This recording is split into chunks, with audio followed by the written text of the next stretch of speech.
Assalamualaikum warahmatullahi wabarakatuh. Selamat pagi teman-teman semua. Ini sebenarnya saya diundang Mas Dul untuk bicara tentang artificial intelligence. Ini sebenarnya satu undangan yang salah besar kalau kita ikuti sunnah Rasul itu. Kalau suatu urusan diserahkan bukan pada ahlinya, ini tunggulah saat kehancurannya. Oke, kita nanti akan hancur-hancuran. Ini saya juga menyiapkan tadi malam saya nyiapkan, diminta Bang Dul nyiapkan coding dan sebagainya. Itu mungkin masih ada banyak error, nanti kita betulkan bersama-sama. Tapi sebelum itu saya akan dongeng dulu tentang pemahaman saya tentang artificial intelligence gitu ya. Jadi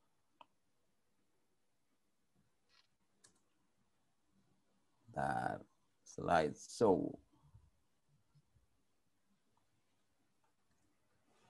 Baik. Nah, kalau di kamus itu AI itu kan kemampuan menyerap, memanfaatkan pengetahuan dan keterampilan. Ini gimana kalau kita programnya kayak gitu. Nah, ada lagi kemampuan belajar dari pengalaman. Ini gimana komputer berpengalaman itu seperti apa? Ini pasti seperti biasanya nanti akan ada sangat-sangat penyederhanaan dari cita-citanya itu. Kemudian lebih serem lagi itu kemampuan berpikir abstrak.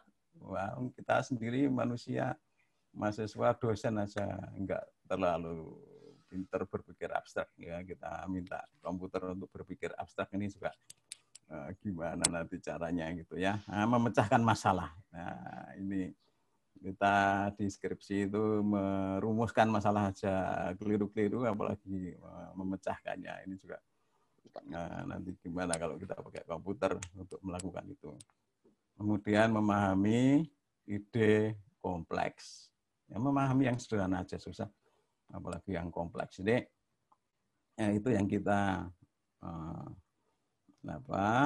akan pelajari hari ini, yang hancur-hancuran tadi itu.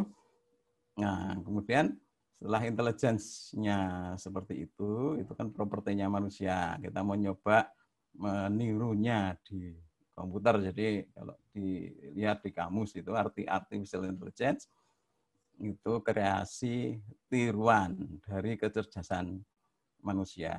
Nah, tentu yang ditiru ya manusia yang cerdas ya, bukan manusia yang tidak cerdas. Nah, kemudian secara umum karena kecerdasan itu tidak mudah, maka orang lalu mulai drop sedikit cita-citanya membuat artificial intelligence yang secerdas manusia. Makanya didefinisikan ada dua kelompok. Yang pertama adalah Nero AI. Nero itu sempit banget itu ya, Nero sempit. Jadi AI dalam pengertian sempit. Dan kemudian nanti diharapkan kelak di kemudian hari ada general AI. Nah, general AI itu ya tadi itu bisa menggantikan manusia kalau mengikuti cita-citanya Pak Presiden, itu menggantikan pejabat pemerintah dan sebagainya. Nah, ini yang perlu kita cermati, cita-cita itu bagaimana merealisasinya. Nah, kita akan masuk yang Nero AI saja, yang Nero yang sempit, yang tidak general seperti manusia, tapi ya meniru sedikit apa yang bisa dilakukan manusia untuk melakukan sesuatu yang terkait dengan intelijensinya. Nah, kita mulai dari apa yang disebut sebagai machine learning, karena bagian dari intelijensi itu adalah kemampuan untuk belajar dari yang sudah didapat sebelumnya, jadi learning.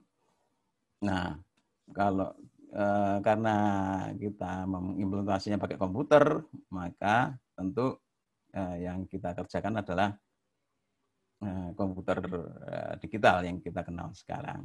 Jadi input outputnya itu data digital, input outputnya ya. Data digital itu ya data yang bisa di-save di komputer lah, kira-kira begitu. Kalau yang nge-save-nya di lemari, nah itu mungkin bukan digital. Nah, jadi data digital itu adalah data yang bisa di-save di storage-nya komputer. Kemudian nanti kita akan mencoba membuat pemrogramannya, ya, pemrograman machine learning ini dilakukan tidak dengan coding kita pakai word processor gitu atau text editor, tapi kita merangkai contoh-contoh input output dari fungsi komputasi yang akan diprogram. Jadi contoh input outputnya seperti apa. Nah, contoh itulah yang nanti dikompil dijadikan program. Nanti saya tunjukkan bentuknya. Oke, kira-kira gitu. Nah, yang kita lakukan dengan machine learning, kita merangkai contoh-contoh pasangan input output dari fungsi komputasi yang sudah kita definisikan, kita pahami komputasi itu apa. Misalnya mengenali ada gambar ada objek di suatu gambar misalnya, atau mengenali bauan tertentu. Oh, ini bau apa? Mengenali mungkin ya yang lain. Nanti kita lihat. Nah,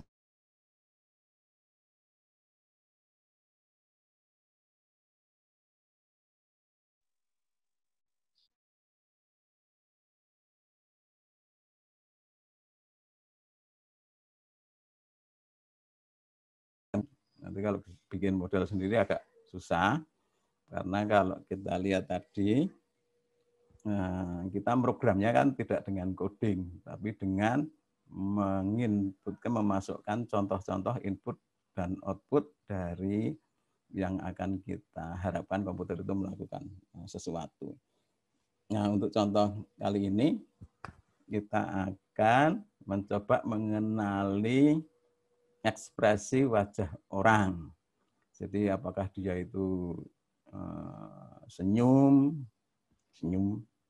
atau cemberut, marah, atau cemas maksudnya, bukan cemas, atau mungkin tercengang gitu. Apa iki? Itu, atau mungkin yang ekspresi wajah sedih gitu misalnya.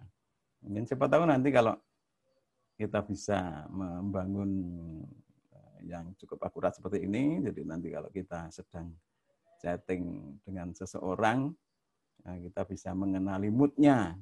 Komputernya yang akan memberi si komputer itu yang akan memberi peringatan kalau mungkin teman bicara kita sedang tidak bagus mood-nya, mungkin jangan bercanda dulu misalnya. Nah, semacam itu.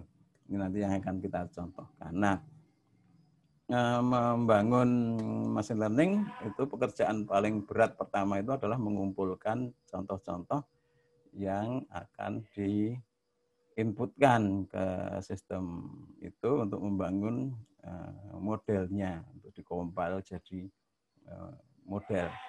Ini yang berat, karena kita harus mengumpulkan banyak sekali, bisa ribuan, bisa ratusan ribu, bisa sampai mungkin kalau urusan wajah kayak gini ini bisa jutaan yang dikumpulkan. Seperti itu. Nah, kemudian setelah kita punya kumpulan itu, ya untuk pembelajaran ke sistemnya, apa yang kita miliki itu dilabeli. Ya, dilabeli. Nah, yang labeli siapa ya? Bisa otomatis, bisa orang, dan seterusnya. Nah, ini salah satunya. Misalnya ini wajah takut. Nah, ini ada tulisan takut, itu ditulis.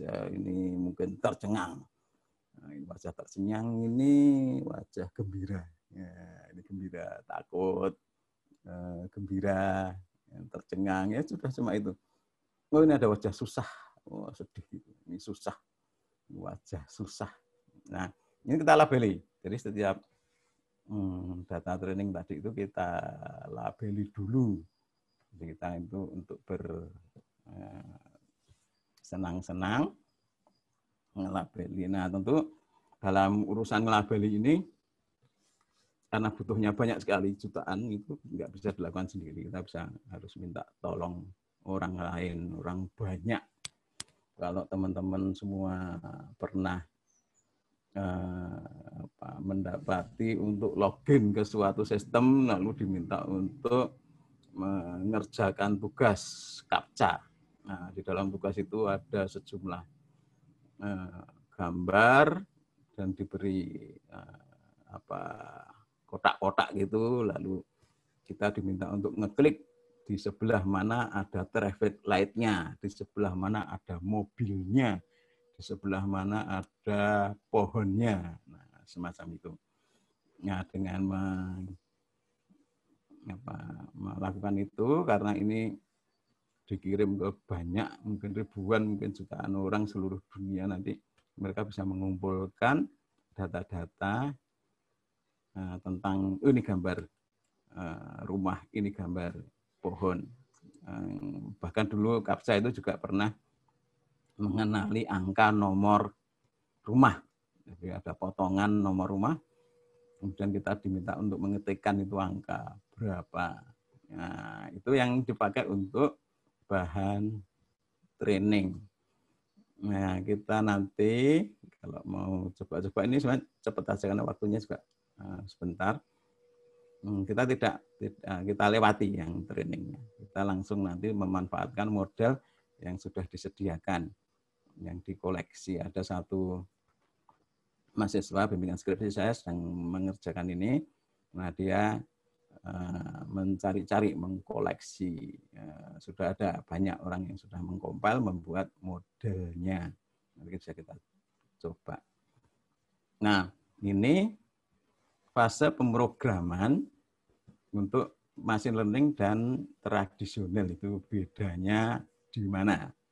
Nah, kalau di tradisional itu kita melakukan coding dengan memasukkan program itu, mengetikkan pakai text editor di programming environment, integrated programming environment atau apalah, integrated development environment, semacam itu. Nah, kemudian kita ketikkan, lalu kita compile dan seterusnya. Bisa saja pemrogramannya ya tidak harus pakai text editing. Saya lagi senang ngasih contoh pemrograman dengan apps inventor. Dengan apps Bantul, network saya mati ya? Masih connect nggak? Halo? Connect Pak. Aman. Aman? Oke. Aman. Berarti ada peringatan unstable. Oke. Tapi sebenarnya coding pakai text editor. Tapi mungkin yang kemarin ditemukan anak-anak kita di praksis itu programnya pakai Scratch. Dia nggak ada codingnya, lalu hanya merangkai kotak-kotak dan sebagainya. Nah, saya juga di beberapa di mata kuliah itu juga kalau mau demo programming cepet-cepetan juga pakai apps inventor, itu juga minimal codingnya. Nah, itu yang tradisional. Dan saat running program kita yang sudah dikompil tadi, itu kalau diberi input maka dia akan menghasilkan output. Jadi program yang kita buat ini diberi input, keluar output. Jadi ini operasionalnya yang kita kerjakan ketika kita sudah selesai coding, sudah selesai memprogram. Nah, untuk yang machine learning agak berbeda. Nah, kita tidak melakukan, ya ada codingnya sih, yang kita coding itu ya ke sistemnya. Tetapi setelah sistem machine learning itu sudah siap, maka setiap kali kita akan melakukan sesuatu aktivitas dengan machine learning, itu yang kita lakukan adalah menggunakan training. Apa yang kita lakukan dengan training? Kita mengambil contoh input dan pasangan outputnya. Jadi contoh input dan pasangan outputnya seperti tadi. Nah, ini input, ini outputnya, ada takut, ada marah, ada gembira, ada netral saja dan sebagainya sebagai outputnya. Pasangan input dan output itulah yang menjadi program kita programkan ke mesinnya. Hasilnya apa? Hasilnya adalah model. Jadi kalau kita coding tadi itu pakai text editor, kemudian setelah dikompil hasilnya adalah program executable itu. Kalau kita training machine learning, hasilnya adalah model. Nah, model inilah yang kemudian kita gunakan pada saat running sistemnya. Jadi di sistem runtime sistem kita itu kita ambil input, kemudian kita gabungkan dengan model yang dibuat pada saat training ini, maka keluarlah output. Cuma outputnya ini enggak terlalu eksak gitu. Jadi enggak selalu benar. Mungkin sering salah. Makanya istilahnya lalu tidak menghasilkan output tapi prediksi dari output. Nah, itulah sebabnya di sistem-sistem AI itu nanti kalau di program konvensional itu output harus 100% benar sesuai spek. Tapi kalau di machine learning ini outputnya masih boleh-boleh salah, kayak seperti manusia sendiri kalau ditanya ini sebenarnya Jogja ini perlu lockdown atau tidak, ya ada yang bilang harus dirilekskan, ada yang bilang ini harus lockdown ketat, ya ada yang benar, mungkin salah. Itu manusia. Nah, hasil machine learning juga seperti itu. Jadi pemrograman dari machine learning itu yang pertama adalah collect training set, jadi mengumpulkan contoh-contoh input dan melabelinya. Untuk input ini outputnya seperti apa, ini outputnya seperti apa. Kemudian melabel ini bisa bersama-sama dengan feature extraction. Nanti saya sampaikan juga feature extraction itu di sisi mana. Ini saya asumsikan kita sama-sama belajar dengan bukan orang yang sehari-harinya mengajar AI, saya ini orang sistem informasi, jadi ini kita sama-sama belajar. Jadi kalau keliru ya kita sama-sama saling koreksi. Nah, feature extraction dan labeling ini bisa dilakukan bersama-sama atau mana duluan, bisa ekstrak feature-nya dulu baru dilabeli atau sebaliknya.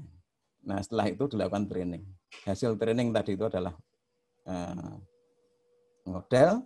Nah, kemudian model itu kita manfaatkan di sistem yang running-nya. Sistem running-nya juga sama. Baca inputnya juga diambil feature-nya. Nanti dari feature itulah kemudian kita bisa melakukan prediction. Nah, feature extraction ini, oke, nanti kita lihat di slide berikutnya.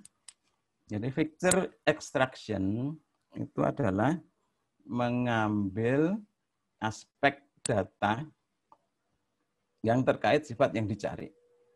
Nah, ini saya contohkan gambar, mungkin saudara bisa install sendiri, spektrum analisis, sound spektrum analisis gitu, nyari di Google Apps atau App Market itu. Banyak ini, saya senang main-main karena sound, omongan yang kita ucapkan ke komputer akan ditangkap gelombangnya. Gambar gelombangnya seperti ini. Nah, gelombang ini bisa berasal dari suara laki-laki atau suara perempuan atau suara orang mengucapkan kata tertentu dan sebagainya. Nah, kalau kita perhatikan gelombang suara yang dalam bentuk aslinya, ya ini juga sebenarnya enggak asli-asli amat ya, sudah melalui proses organisasi. Tapi ya kurang lebih bentuknya akan seperti ini. Enggak ya namanya gelombang juga naik turun seperti ini. Tapi kemudian untuk melakukan keperluan tertentu bisa saja kita cari aspeknya. Aspeknya mana yang cocok dengan keperluan kita. Nah, salah satu aspek dari gelombang campuran semacam ini adalah hasil dari memilah-milah frekuensinya berapa saja. Ini ada yang frekuensi rendahnya, Ada yang frekuensi tinggi sekali, yang noise-nya ini. Ada frekuensi tengah-tengahnya. Nah, ini dipilah-pilah dengan algoritma yang namanya fast Fourier, ya Fourier transform. Nah, Fourier transform, lalu ada orang membuat algoritmanya sehingga bisa dilakukan sangat cepat. Nah, ini yang dari gelombang ini bisa diambil gambarnya seperti ini dan seterusnya. Nah, tadi saya eksperimen sebentar, minta tolong istri saya untuk mengucapkan, ya cuma ngomong oh begitu. Nah, ini saya juga oh di nada yang sama. Ternyata hasil frekuensi dari istri saya ini yang perempuan, ya, tentu saja itu berbeda dengan saya yang laki-laki. Nah, tapi kan contohnya hanya 2 orang. Bentar, ini your internet connection unstable. Oke. Jadi ini contoh dari suara perempuan, contoh suara laki-laki. Kalau dilihat gelombangnya seperti ini agak susah untuk lihat aspeknya karena campur dengan yang lain-lain. Tapi di FFT-nya sudah mulai kelihatan, secara visual kelihatan. Oh, ini suara perempuan, ini suara laki-laki. Ini juga ketika mengucapkan kata halo, ini juga halo, tapi yang ngomong saya, ini yang ngomong istri saya. Bentuknya berbeda. Nah, perbedaan-perbedaan inilah yang nantinya bisa meningkatkan akurasi dari machine learning-nya. Karena yang diolah tidak lagi data gelombang aslinya. Ini kalau dilihat katakan sampling rate 40 kHz saja kan sedetik sudah 40 kilo, jadi datanya besar sekali. Tapi kalau dirubah di frekuensinya mungkin lebih sedikit, lebih kecil datanya dan lebih fokus. Jadi itu feature extraction, sehingga yang masuk ke training itu adalah data-data feature-nya, bukan data asli bukan data asli yang ambil dari sensornya. Jadi sudah diolah dulu, diambil yang khas-khas saja. Nah, yang sifat-sifat khas, aspek khas dari data itu orang AI menyebutnya atau yang untuk komputasi kita sebutnya feature. Nah, feature itu yang kita ekstrak. Oke. Nah, saya kira itu dongengannya. Oke. Lalu mungkin kita bisa mulai workshopnya, percobaannya gimana, Bang Dul? Boleh, Pak. Oke. Ini ceritanya nih Pak Pras tadi udah ngerjain istri dulu di rumah ya. Suruh bilang oh gitu ya. Jadi kawan-kawan semua Pak Pras serius sekali untuk menyiapkan materi kali ini. Jadi riset kecil-kecilan, tapi ini coba disampaikan ke teman-teman, nanti outputnya akan seperti apa. Oke, monggo Pak Pras, mau lanjut itunya? Atau mau ada yang mau langsung workshop atau mau ada yang nanya dulu, boleh nggak Pak Pras? Kalau ada yang mau nanya. Nah, silakan. Kawan-kawan, kalau mungkin nanti Pak Pras kembali menyiapkan untuk kebutuhan workshopnya. Kawan-kawan kalau ada pertanyaan silahkan di Q&A ya. Di Q&A dituliskan ada nama, ada email, sama pertanyaannya apa. Kan gitu kira-kira. Untuk apa? Mudah-mudahan ini ada yang mau berbagi voucher cloud. Jadi nanti bisa nyoba juga di cloud-nya gitu loh. Ada yang mau berbagi voucher cloud. Nah, nanti akan kita undi hasilnya. Oke. Nah, ada satu pertanyaan Pak. Dari Mas Yus. Pertanyaannya, apakah benar AI akan menggantikan pekerjaan manusia? Kedua, akan bekerja kemana manusia yang digantikan tersebut? Oke. Itu lanjutan pertama. Yang kedua pertanyaannya, apakah syarat-syarat AI yang sukses dan bekerja dengan baik? Bagaimana apabila kita tidak memiliki data yang banyak? Apakah tetap bisa dikatakan sebagai AI? Gitu Pak Pras, kalau mungkin mau ditanggapi dulu.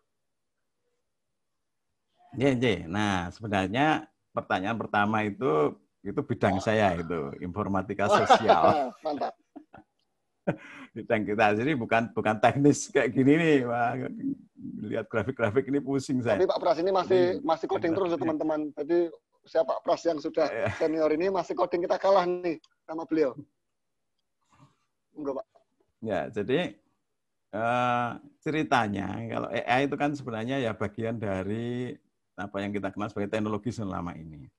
Memang sejak zaman awal-awal revolusi industri itu teknologi itu selalu mencoba menggantikan apa yang dikerjakan manusia. Jadi manusia itu kan awalnya dulu berburu, cari makan, cari makanan, ngumpulkan buah di hutan dan sebagainya. Setiap orang kerja, sibuk. Tapi kemudian ada industri pertanian. Ya, dengan industri itu mungkin 10 orang saja sudah bisa menghidupi, artinya sudah bisa menyiapkan makan untuk 1 juta orang. Jadi orang lalu nggak ada kegiatan. Terus orang kemudian cari-cari kegiatan lain apa gitu ya, bikin sistem komunikasi, bikin sistem telepon. Wah, itu telepon awal kan juga pakai kabel dulu. Orang juga ada operatornya. Jadi ketika teknologi telepon pertama kali diterapkan, ada operator banyak sekali membantu kita. Tapi ya itu nggak lama. Lama-lama ya nanti sistem telepon digantikan oleh sistem yang otomatis. Kan gitu.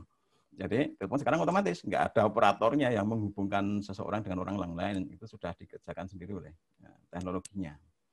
Nah, lalu orang ya kebingungan cari-cari kerjaan lagi. Nah, yang menarik kan terakhir kebetulan ada ide untuk bikin ojek online, Grab dan semacamnya itu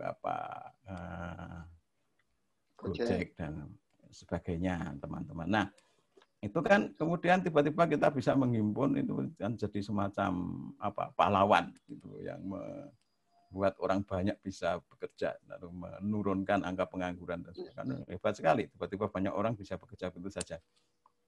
Dan penghasilannya lumayan. Nah, tetapi sebenarnya itu pun tidak akan terlalu lama, karena kan tahun-tahun ini, hari-hari ini sudah mulai orang menyiapkan mobil-mobil yang driverless.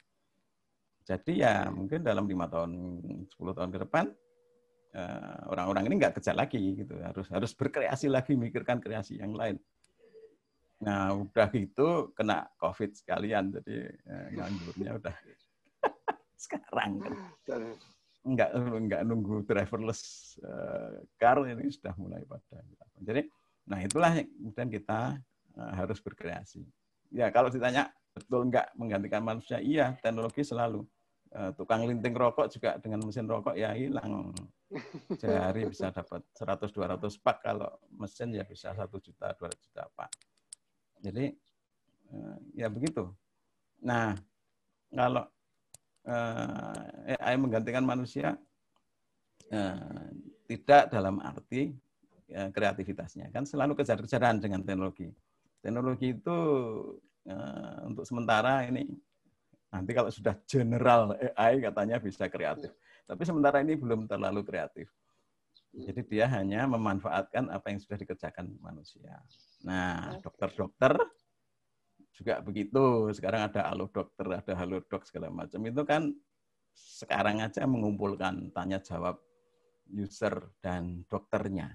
Tapi kalau nanti tanya jawab user dan dokternya itu sudah komplit, semua penyakit sudah dibicarakan di situ, ya sedikit demi sedikit dokternya akan disingkirkan karena bisa dijawab dari jawaban yang lama.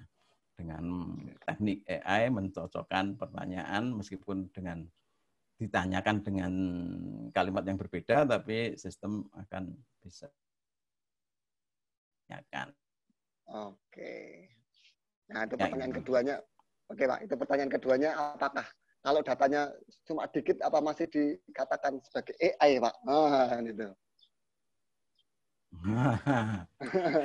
Sebenarnya sampelnya ya, datanya cuma kalau 2 tadi, datanya Pak. banyak, iya, kalau sedikit ya AI, tapi AI sedikit gitu. Nanti kan kualitasnya aja yang berbeda. Dan tadi kan kita kan tidak komputasi, ya. Jadi kan kita tidak mengatakan komputasi, mengkomput output, tapi memprediksi. Nah, prediksinya itu kan bisa mendekati 100% atau mendekati 0%. Itu sama saja.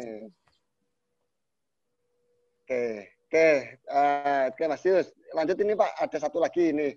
Dedi Kurniadi. Oke, pertanyaannya. Belajar basic AI, basic skill apa yang harus dipersiapkan? Nah, ini Pak. Mungkin untuk teman-teman yang lain juga yang baru memulai. Yang jelas itu matematik. Wah, langsung puyeng nih Pak. Yang jelas matematik. Oke. Nih. Langsung puyeng Pak, kalau udah dengan matematika. punya Betty Purnama ini pengantar aja mesin learning. Ini ada satu lagi yang bahasa Inggris. Nah, ini semuanya dasarnya ya matematik. Matematiknya sederhana sebenarnya. Asal bisa aljabar aja. Nah, itu matematikanya SMA itu saya kira cukup. Asal dulu dapat nilai 9 gitu di UN-nya itu saya kira udah cukup. Nah, ini pertanyaan dari teman-teman, masih ada yang punya buku teks kayak Pak Pras tadi ya, anak milenial sekarang ini, Gen Z ini. Ya ini PDF-nya ada semua, tapi mata saya baca di layar nggak enak ya. Ini yang ini kan print ini fotokopi, ini pesan di perpustakaan. Oke, siap. Oke, Pak Pras mau pertanyaan lagi atau lanjut ke masih banyak pertanyaan, cuma Pak Pras mau lanjut pertanyaan atau mau ke apa namanya ngasih tadi sesuatu yang menarik? Lanjut dulu aja ya. Ini kemarin tadi malam jam berapa ya saya kasihkan bagdol itu, sempat nggak kebagi ke peserta ya? Sudah saya share ke grup. Oh ya teman-teman, sudah materi untuk workshopnya, untuk uji cobanya sudah kami share ke grup AI. Jadi silakan yang belum join, silakan join di sana. Nah, silakan buka itu anunya, apa namanya, zip-nya. Gitu, Pak. Sudah saya share, Pak. Sudah share ya. Sudah. Coba cek. Yang sempat membuka zip-nya ngacung coba. Yang aja. sempat buka zip-nya silakan angkat tangan. Angkat tangan boleh atau nulis di chat juga boleh. Ngangkat tangan aja, udah kelihatan angkat tuh. Tangan. Banyak lah. Tuh. Oke, itu. Ya. Oke, berarti sudah buka. Berarti kan gampang. Jadi nanti bisa dicoba. Oke. Itu di situ banyak itu yang saya coba tadi malam. Masih banyak errornya. Nanti kita betulkan bersama-sama. Ya, kita betulkan bersama-sama. Oke. Kita mulai aja. Yang pertama yang sederhana. Ini karena tadi kita akan melihat wajah kita itu sedang tersenyum atau cemberut, ya, maka harus bisa nangkep kamera milik kita. Nah, ini Python kemarin sudah dijelaskan saya kira programmingnya tentang while-nya itu bagaimana, if dan sebagainya ya. Tapi yang penting ya ada modul kita yang paling populer sekarang OpenCV ini nanti bisa diinstal pakai pip atau mungkin instalasi sistem operasinya. Saya agak puyeng ini karena Python itu kan ada versi 2 dan versi 3.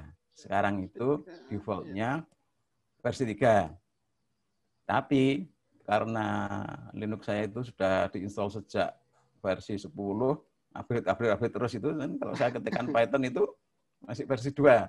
Makanya ngetiknya harus Python 3 gitu, pakai angka 3. Nah, begitu-begitu ini yang agak puyeng. Dan yang error yang pertama, ini video capture-nya itu tertulis angka 4. Ini 4 ini datang dari kamera. Jadi kamera saya ada 3. Ini kebetulan ID-nya 4 yang mau dipakai. Tapi kalau mau pakai kamera yang ada di PC masing-masing, maka yang di-capture biasanya ini 0 ID-nya. Nanti diedit jadi 0. Kemudian, ya kira itu. Nah, ini kemudian ini ada cap. Ini adalah capture-nya video, lalu ini cap-nya dirilis. Nah, di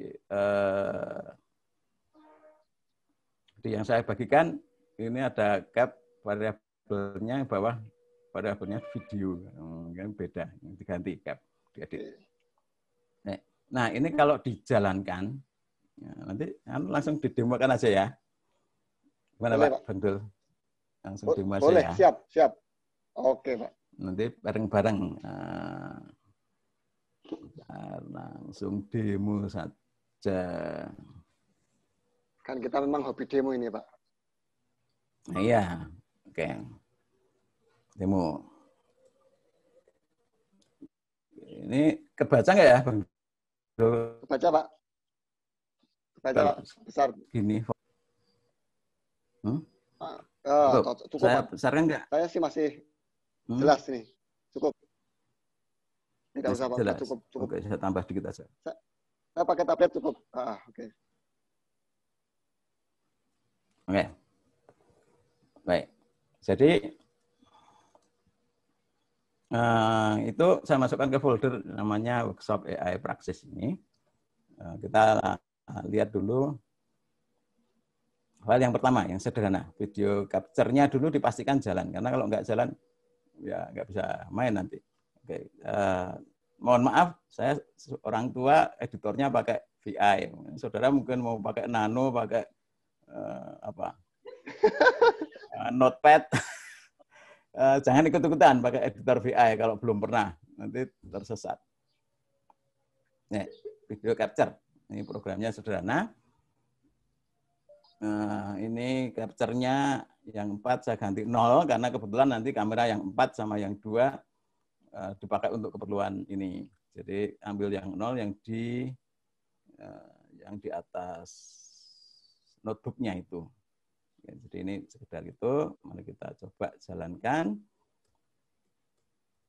Python 3, kalau Python saja itu kalau di tempat saya default-nya Python 2, tapi sebenarnya di instalasi yang baru mungkin sudah default Python 3. Oke, jadi ini jalan, nah keluarlah itu wajah saya. Biar bagus. Dihidupkan lampunya. Oke. Jadi ini langsung keluar tadi. Oh ya, belum saya jelaskan codingnya. Oke, Q, quit. Ini di bawah ini while true, jadi ini ngelup terus. Kemudian kalau key-nya, ini wait key, tapi satu itu bablas saja, dia nggak nunggu. Tapi kalau ada yang ngeklikkan, kemudian yang diklikkan huruf key, maka dia break, lalu exit dari situ. Tapi sebenarnya kalau saya ya paling Ctrl C gitu, udah break juga. Cuma kadang nanti videonya, capture-nya tidak dirilis, lalu ngehang gitu. Baik, jadi itu kalau kita kerjakan, ini saya running lagi, keluar wajah saya, oke, saya klik huruf key, exit. Baik, jadi itu demo yang pertama. Nah, yang kedua, ini sudah mulai menggunakan teknik AI. Ya, saya nyebutnya teknik AI, tapi sebenarnya ya tabel driven aja. Nah, jadi inputnya itu diubah ke bentukan digital tadi itu, kemudian ada yang namanya orang membuat template. Nah, template-nya itu menyesuaikan dengan bentuk-bentuk wajah. Nah, dengan demikian nanti bisa dikenali bagian mana yang ada wajahnya. Jadi sebagai contoh, nah, saya contohkan lagi. Yang kedua namanya apa ini? Potong wajah. Potong wajah. Kemudian video capture-nya diganti yang nomor 0 kalau punya saya. Sudah juga mestinya 0 kalau tidak ada eksternal kamera. Kalau ada eksternal kamera nanti 1, 2, 3, 4 dan seterusnya gitu. Oke. Nah, di sini orang sudah menyiapkan template. Namanya algoritmanya namanya Haar Cascade. Ini sudah ada template-nya. Nanti kalau ada waktu kita juga bisa mencoba bagaimana membuat template sendiri. Misalnya template hidung, template telinga, template wajah, template orang dari sisi kiri, orang dari sisi kanan. Kemarin ada mahasiswa bimbingan saya membuat template orang dari tampak atas, gitu, dari atasnya, gitu, pakai topi atau tidak pakai topi dan seterusnya. Nah ini khusus, yang ini frontal face, jadi ini template untuk wajah menghadap ke depan. Nah kemudian ini kita pakai. Jadi di sini capture, ini streamnya, kemudian diambil frame-nya. dibaca. Nah, kemudian, tadi kan saya sebutkan ada pre-processing untuk feature extraction dan sebagainya. Ini untuk sementara ini sederhana sekali, diubah dari warna ke abu-abu grey. Nah, kemudian kita gunakan ini face detection ini untuk mengambil faces. Mengapa ada S-nya faces? Karena lebih dari satu. Jadi kalau ketangkep ini len ini panjangnya array itu lebih dari 1, lebih dari 0, 1 atau lebih, maka digarap. Nah, menggarapnya apa? Mengambil satu-satu. Ini face, kemudian ini koordinat dari kotaknya ini, kotak wajah. Ini diambil, lalu digambarkan rectangle kotak di dalam frame tadi ini, frame yang diambil tadi ini dikasih kotak, disesuaikan di wajahnya. Nah, ini diambil dari mana? Dari template hair cascade. Setelah itu di show, diprintkan seperti biasa kalau key exit. Oke, mari kita coba.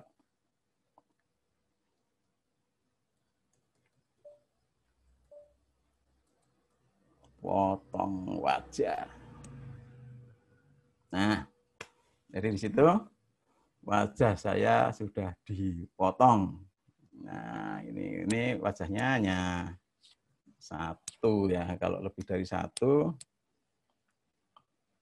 misalnya ada wajah lain, mungkin, nah ini, misalnya ada wajah lain, itu akan dipotong-potong juga. Nah, ini, jadi dia akan menemukan bagian dari wajah berdasar template yang sudah disiapkan tadi. Nah, cara bikin template-nya agak panjang, jadi tidak di WhatsApp. Oke. Jadi itu kita bisa dapatkan wajah banyak, lalu bisa pencet key. Nah, itu memotong wajahnya. Setelah dipotong, diapakan? Nah, itu berarti diolah. Nah, di bahan workshop kita itu ada 2 folder. Yang satu hard cascade file tadi ini yang kepakai. Ini kebetulan di dalamnya ada 2. Kita bisa ini hard cascade eye, hard cascade front, dapat orang macam-macam untuk telinga kiri, telinga kanan. Untuk telinga kiri, telinga kanan, lain-lain, hidung, khusus mulut itu bisa. Itu bisa dipakai untuk kalau di film-film crime scene investigation semacam itu. Baik. Nah, ini yang pertama. Yang kedua ada folder namanya model.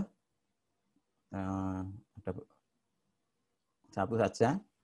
Kebetulan ini kalau model yang dibangun dengan library deep learning keras. Nah, saya nggak cerita. Nanti saya nggak mau cerita tentang program-program, nggak mau cerita program-program AI karena bukan bidang saya. Nanti kalau saya ngomong bisa salah ya. Jadi di dalamnya itu kan teknik-tekniknya ada macam-macam, ada SPM, ada ya banyak sekali. Nah, salah satunya itu deep learning. Nah, itu model yang sudah dibangun ini bangunnya nggak gampang, inputnya banyak, bisa sampai jutaan dan bisa lama. Jadi kalau komputernya mungkin kalau ada GPU-nya bisa membantu, tapi biasanya lalu dikerjakan pakai mesin yang GPU-nya kenceng, yang khusus untuk keperluan itu. Jadi ini lama. Nah, ini salah satu formatnya HDF5 ini dari deep learning. Modelnya sudah jadi saya tidak mendemokan bagaimana membuat itu. Pertama karena lama, kedua rumit, ketiga Saya belum pernah nyoba, jadi malah keliru nanti kalau. Siap. Oke. Ini workshop. Nah, kemudian terakhir kita akan coba melihat ini ada frekuensi, Pak. Clear. Ekspresi wajah. Nah, ini kita lihat filenya. Nah, tiba-tiba tadi yang modul Python-nya yang diperlukan hanya CV itu, OpenCV.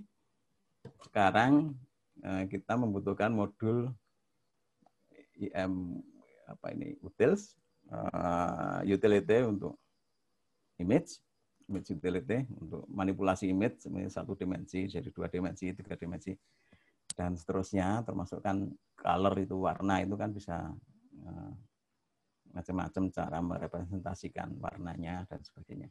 Nah itu ke sana. Kemudian ada lagi library komputasi matriks, namanya NumPy ini untuk menyingkat, membuat komputasi matriks menjadi lebih singkat dan lebih cepat. Kalau nanti PC kita ada GPU-nya juga, nanti kita bisa minta Python-nya untuk memanfaatkan GPU itu, jadi bisa jauh lebih cepat dan seterusnya. Nah, modelnya sekarang ada 2. Yang pertama, detection. Detection model, ini sudah kita ambil yang tadi. Ini khusus template wajah. Khusus untuk mengambil ini bagian wajah, bukan dengkul, bukan sikut, bukan leher, bukan tengkuk, tapi wajah. Jadi ini yang template untuk wajah. Nah, kemudian yang kedua agak lebih ruwet, itu yang template emosi tadi itu, senyum, cemberut, sedih dan sebagainya. Nah itu disimpan hasil contoh-contoh orang senyum, contoh-contoh orang sedih dan sebagainya itu sudah dikompil. Jadi sebuah model yang disimpan di sini. Nah, kemudian ini kita kerjakan. Jadi untuk face detection-nya itu pakai classifier detection model ini, hair cascade. Kemudian untuk emotion classifier-nya pakai emotion model ini, file ini. Jadi itu. Nah, hasil klasifikasinya, hasil milah-milah ini apa, ini apa, ini apa, ini apa, itu berupa array dengan parameter mulai 0, 1, 2, 3, 4, 5, 6. Kalau di contoh yang saya contek dalam bahasa Inggris ya ini angry, lalu disgusted, lalu fear atau apa itu, happy, sad, surprised, dan netral. Jadi ini array-nya. Nah, di bawah kita ikuti lagi seperti tadi, baca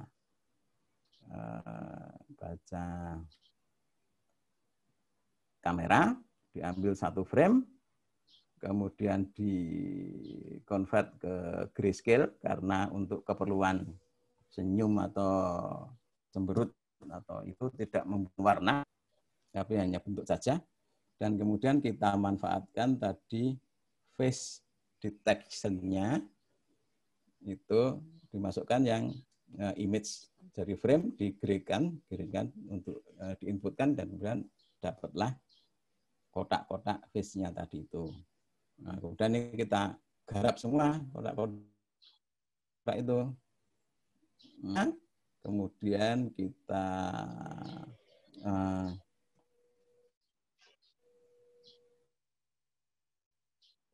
potong.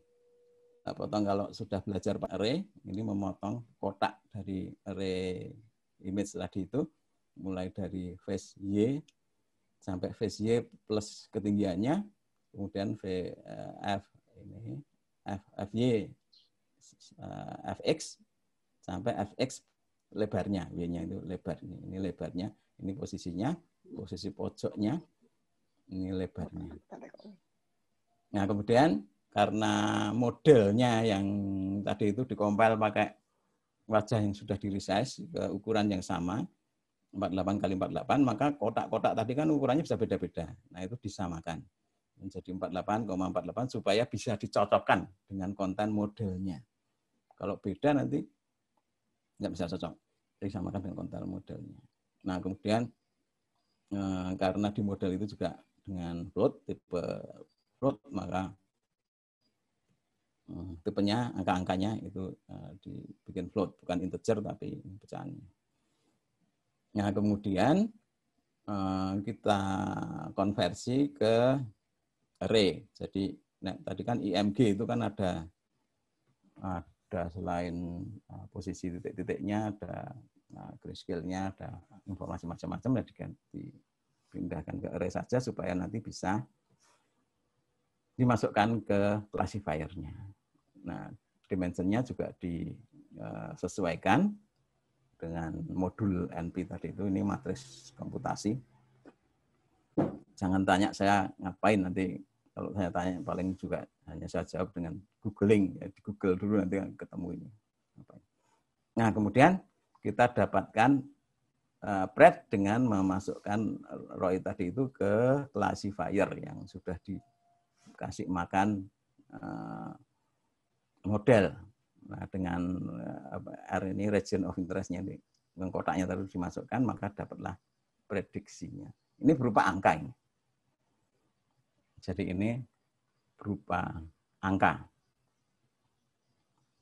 Angka berupa angka dalam array yang merepresentasikan kemungkinan dia itu senyum, atau kemungkinan dia marah, atau kemungkinan dia macam-macam. Jadi nanti berupa array, tapi isinya angka. Mungkin di sini 14, ini 7, ini berapa, ini berapa, ini berapa gitu ya, isinya angka. Nah, kemudian ya diambil saja yang maksimumnya. Jadi kalau angkanya kebolehjadiannya paling tinggi untuk cocok di situ, ya dianggap itu yang jalan. Dan kemudian labelnya tadi itu diambil dengan array emotion tadi, diberi indeks posisinya. Jadi yang ke 0 itu, kalau dia yang tertinggi ada di 0, ya berarti nanti keluarlah apa tadi, marah atau apa. Kalau yang tertinggi ada di posisi yang terakhir, ya keluarlah angka netral. Nah, kemudian label ini dituliskan ke frame yang kita olah tadi itu, dituliskan. Ini nanti ada marah, ada sedih, ada apa. Posisinya ya di posisi titik kotaknya tadi itu, X sama Y-nya. Oh, nah ini ada warnanya. Ini bisa ditempelkan di sana. 2525 ini mungkin putih ini. Ini bentuk fontnya, bisa dipilih yang mana yang dan seterusnya. Kemudian juga digambarkan kotaknya, sama yang sebelumnya. Jadi ini gambar kotak, ini nambahi teks berdasarkan emosi, kemudian di show, diperlihatkan. Lalu ya seperti biasa. Kalau ini ngeklik key, maka dia break, keluar dari loop pengambilan gambar, lalu exit. Nah, ini saya ketemu lagi. Ini cap di sana, video capture, ini video, ini salah kopas, ini harusnya cap juga. Yang dirilis supaya nanti tidak hang. Ya, jadi ini program kita, kemudian capture-nya harus saya edit ke 0. Setting. Oke, kita coba. Bagi ekspresi wajah. Nah, lalu tiba-tiba karena membutuhkan TensorFlow dan macam-macam, jadi banyak message ke sana. Nah, ini wajah saya netral. Coba kalau saya melongo, itu jadi marah atau apa? Harusnya ada senyum aja. Ini gembira.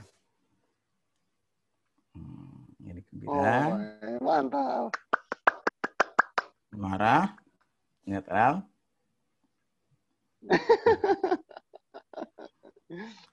Disengut. Disengut. marah. Kalau set gimana? Oh, tadi ada takut sebentar. Ada jijik. Ini jijik. Nah, kira-kira begitu. Nah, kalau wajahnya banyak bagaimana? Wah, kalau wajahnya banyak ya nanti masing-masing diberi label sendiri-sendiri sesuai dengan yang kita programkan tadi. Oke. Jadi ya kira-kira itu contoh demo-demonya. Jadi sebenarnya ini belum selesai. Coba saya presentasi.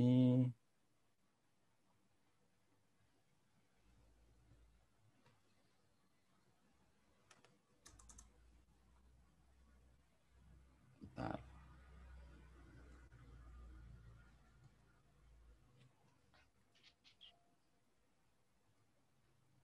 Nah, di sini nanti, nah saya dongengkan dulu. Kalau saudara pengen coba-coba untuk bermain, katakan ikut mencari alat pendeteksi orang sakit COVID gitu. Nah, itu kita bisa melakukan collection ini. Yang paling susah itu kan sebenarnya pada saat kita harus ini mencari datanya ini, mengkolek data. Misalnya kita bisa mengkoleksi data kentutnya pasien COVID gitu misalnya kentutnya. Lalu kita manfaatkan sensor gas untuk melihat value baunya seperti apa. Nah, kemudian jadi itu kan berarti kolek data kentut gitu ya. Lalu fiturnya diekstrak. Jadi angka-angka yang merepresentasikan bau. Kemudian dilabeli. Jadi, ini baunya siapa, ini baunya siapa, ini baunya siapa, dan sebagainya. Nah, setelah kita dapatkan data itu, maka kita bisa gunakan training. Ini mungkin perlu ada klaster sendiri untuk melakukan training ini. Kalau sudah ketemu modelnya, nanti kita bisa manfaatkan sensor gas, kemudian diekstrak itu di programnya, lalu dengan model yang dibuat ini, kita bisa memprediksi orangnya siapa atau sakit apa dan sebagainya. Jadi orangnya siapa atau sakit apa atau umurnya berapa dan sebagainya itu bergantung pada label yang ditempelkan ke datanya tadi. Kemarin saya baru baca ada kelompok peneliti yang melakukan pendeteksian orang sakit, melihat foto ini ronsen paru-parunya kan kalau sudah masuk rumah sakit mesti di ronsen. Nah, jadi masuk paru-parunya itu ini sebentar saya. Jadi ronsen paru-parunya. Nah, foto-foto ronsen itu kemudian dilabeli. Kalau orangnya sudah jelas sakit, dilabeli dia sakit COVID-19. Terus diambilkan foto ronsen orang yang sehat. Nah, dengan koleksi katakan 40-an orang sakit, 40-an orang sehat, ditrainingkan, itu kemudian bisa dimanfaatkan untuk mendeteksi orang-orang baru. Jadi kalau ada pasien batuk-batuk di ronsen, kemudian foto ronsennya langsung bisa dimintakan pembacaannya berdasar model yang sudah dibuat sebelumnya, lalu keluarlah prediksi outputnya dia sakit atau tidak. Nah, ini bisa bermacam-macam. Kemarin kalau kita cari di internet itu ya tergantung datanya tadi itu, kualitas datanya itu. Orang mengumpulkan warna kencing, orang mengumpulkan bahkan terakhir itu kalau saudara ini cek itu ada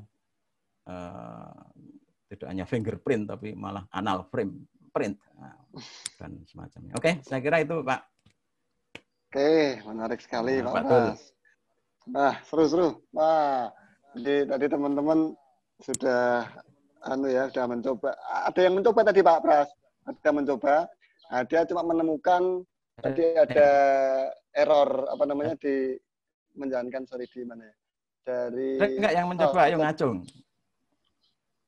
tadi yang mencoba itu ada Mas Aji potong wajah.py-nya kalau dieksekusi di komputer sendiri kok keluarnya no modul Mehmet CV2 kan itu Pak.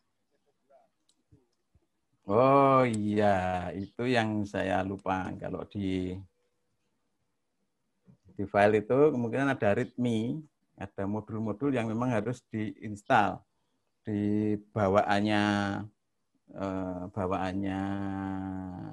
Python mentahan itu belum ada modul-modul itu.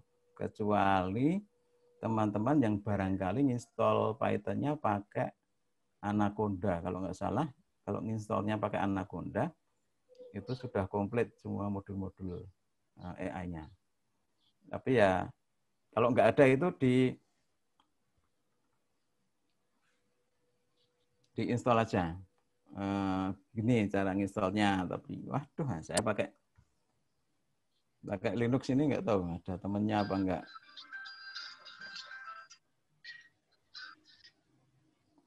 Kalau Linux itu ada temennya enggak, Pak?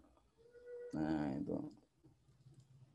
Jadi nginstallnya kalau di tempat saya ya misalnya OpenCV gitu. Nah, sebentar, saya ini sebenarnya pelupa.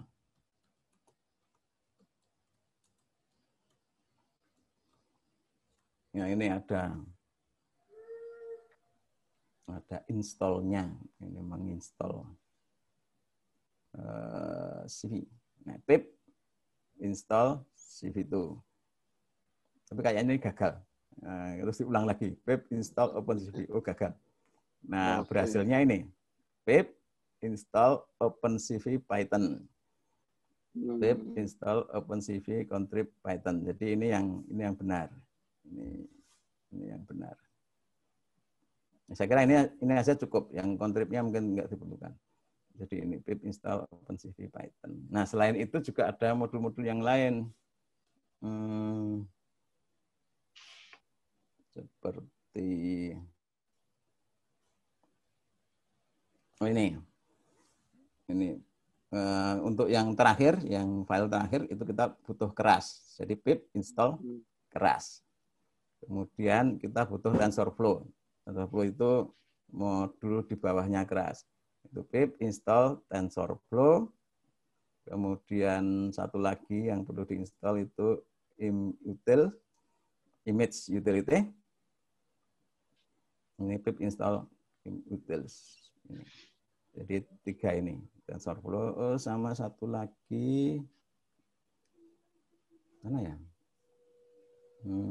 Yang tadi NumPy tadi itu. Mungkin NumPy-nya sudah diinstal sebelumnya. Jadi itu harus diinstal dulu modul-modulnya.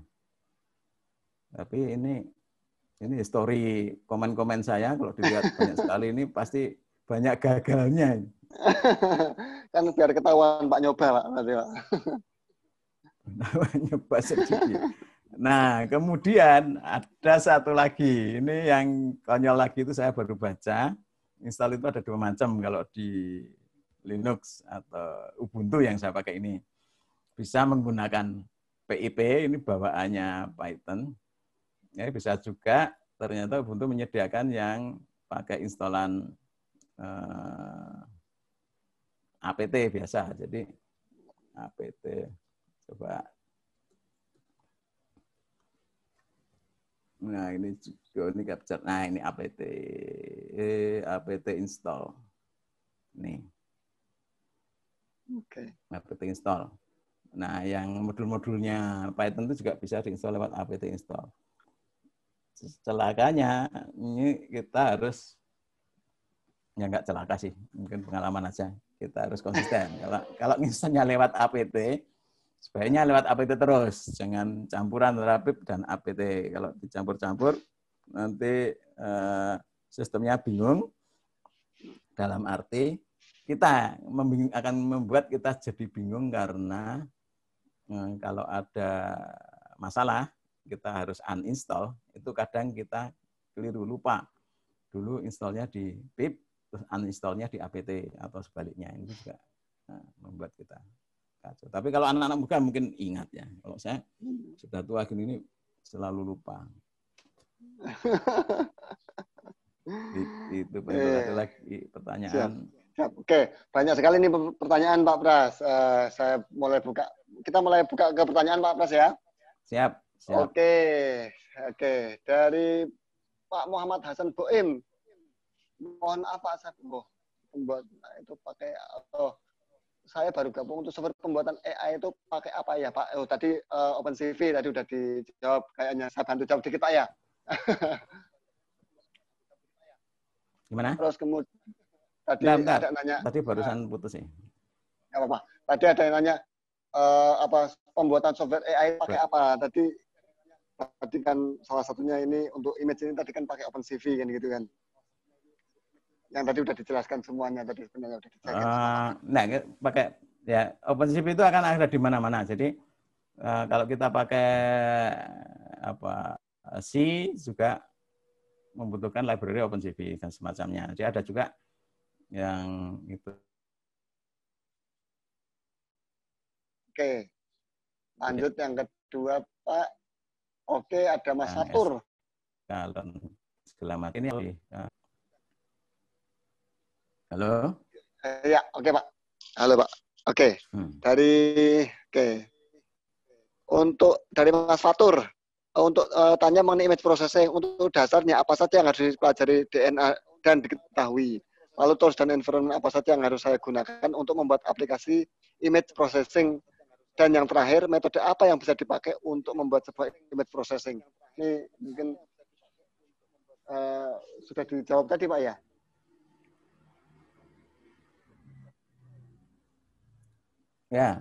Ya, image processing itu pada dasarnya saya perhatikan di OpenCV itu paling banyak memuat modul-modul atau fungsi-fungsi untuk image processing. Jadi mengubah ke grayscale, mengubah ukuran, resize dan sebagainya di OpenCV sudah komplit untuk itu.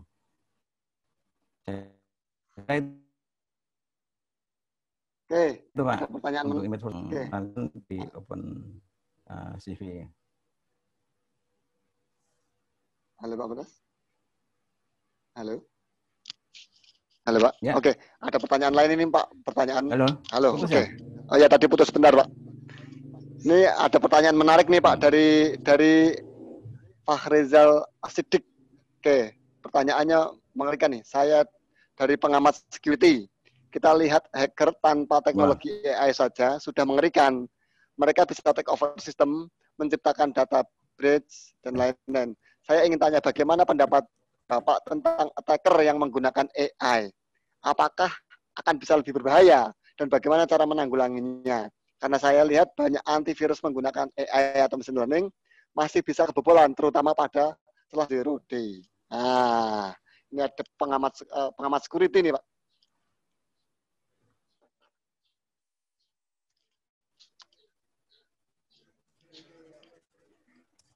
Ya. Nah, sebenarnya kalau kita bicara AI itu sesuatu yang sudah kita kenal sejak dulu sebenarnya. Jadi prinsipnya itu kalau saya mungkin teman-teman yang ketika saya diskusi dengan teman-teman ahli AI itu tuh definisinya bisa beda-beda. AI itu apa itu? Suaranya hilang Pak. Itu mereka punya definisi karena yang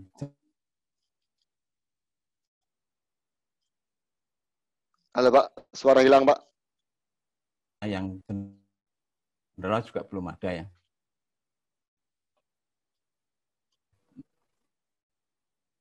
Halo Pak, suaranya hilang Pak.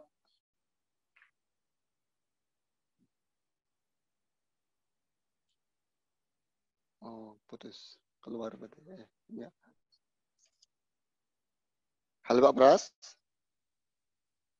Masih connect. Oh, oke. Sudah connect lagi. Oke, siap. Tadi suaranya hilang Pak Pras. Oke. Oh gitu. Jadi gini. saat ini memang, saat ini memang apa? Kalau AI itu kan sejak dulu itu kalau kita bicara malah virus dan sebagainya itu kan bentuknya selalu koleksi database. Jadi orang mengkolek database virus, orang mengkolek database bentuk-bentuk file, orang mengkolek bentuk-bentuk doc dan sebagainya itu untuk DCP virus dan sebagainya. Jadi itu sudah aktivitas sejak dulu. Yang kalau Neuro AI itu memang selalu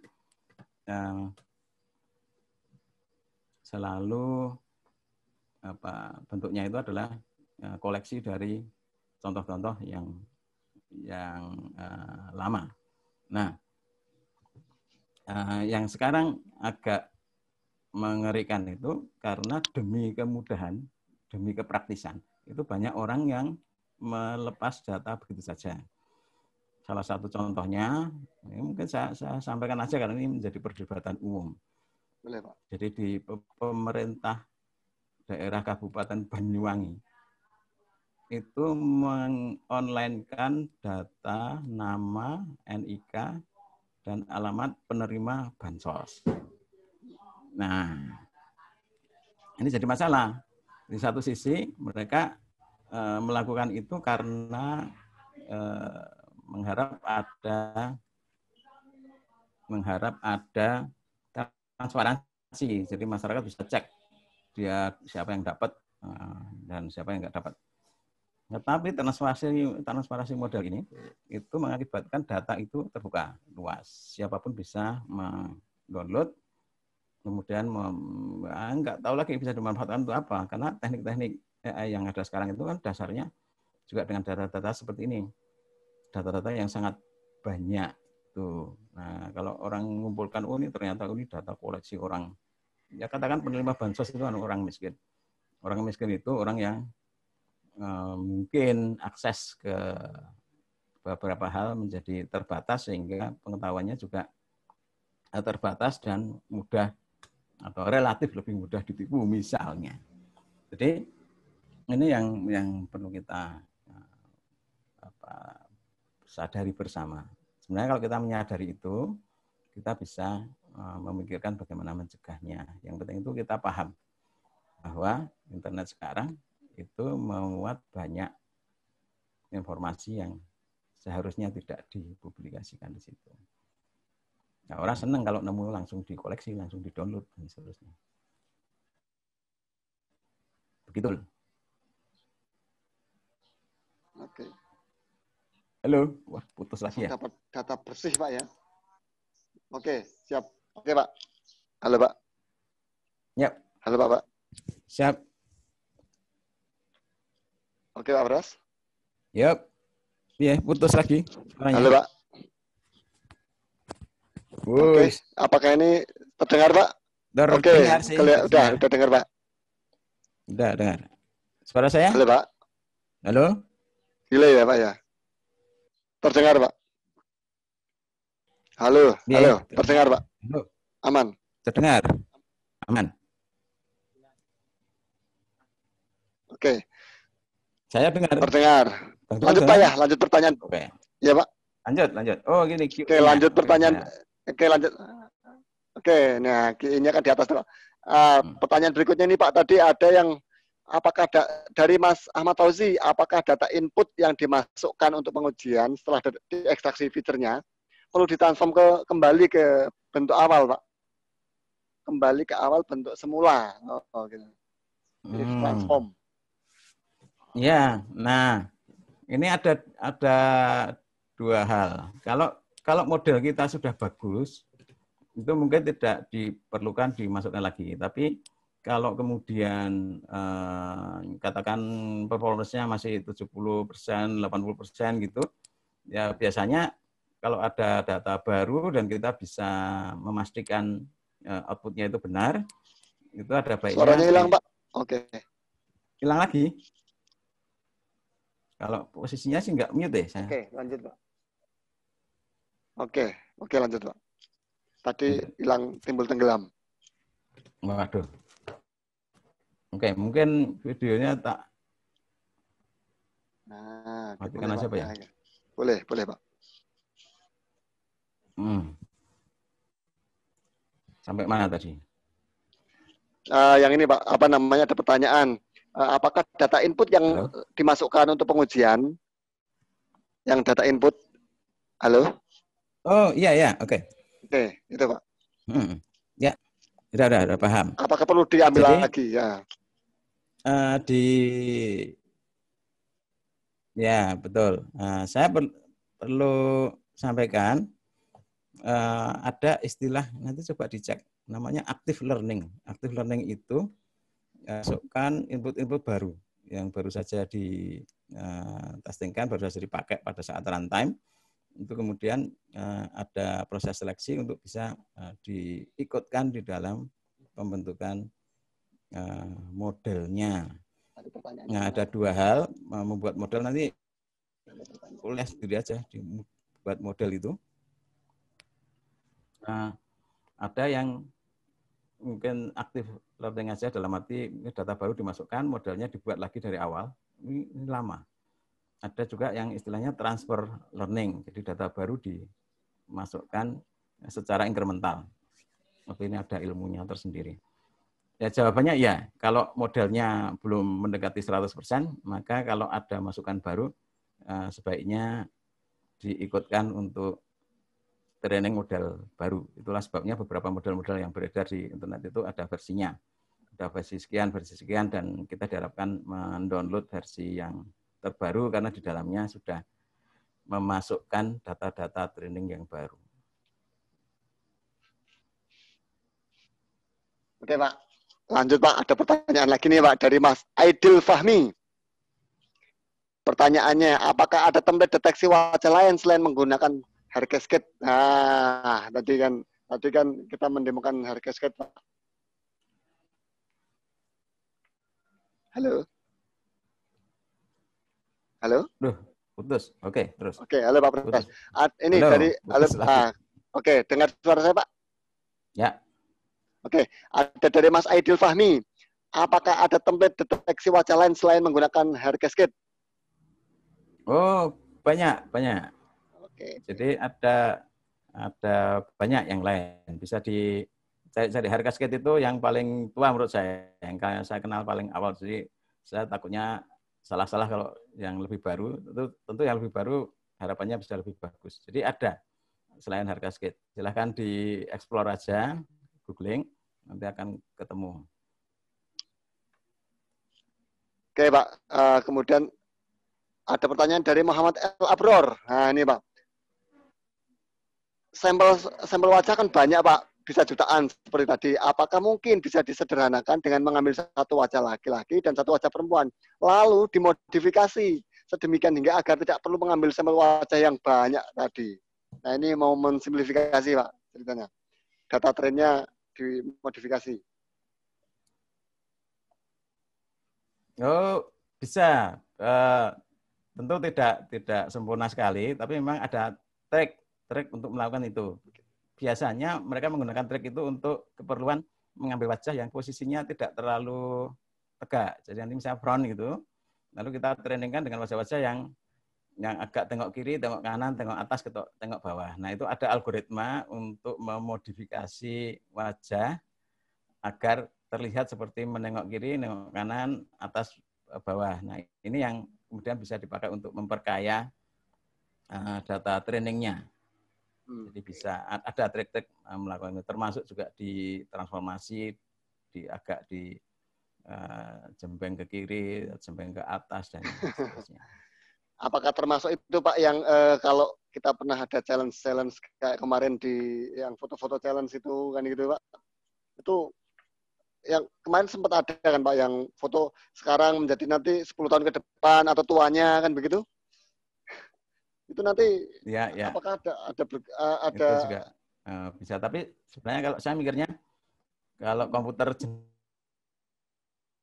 generated itu kan sebenarnya ada di dalam sistem itu sendiri, jadi kontribusinya terhadap variasi gambar trainingnya nggak terlalu besar.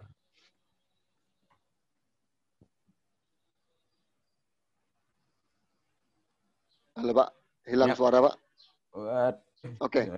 Oh, udah. Oke, lanjut Pak. Sekarang ada dari Mas Khairul Pak. Ada pertanyaan. Sorry. Iya, Mas Khairul, pertanyaannya bagaimana melihat hasil ekstraksi feature testing file? Tentu hasil tersebut akan dibandingkan dengan training data. Nah, itu Pak. Jadi ada gimana melihat hasil ekstraksi testing file dengan training datanya, Pak?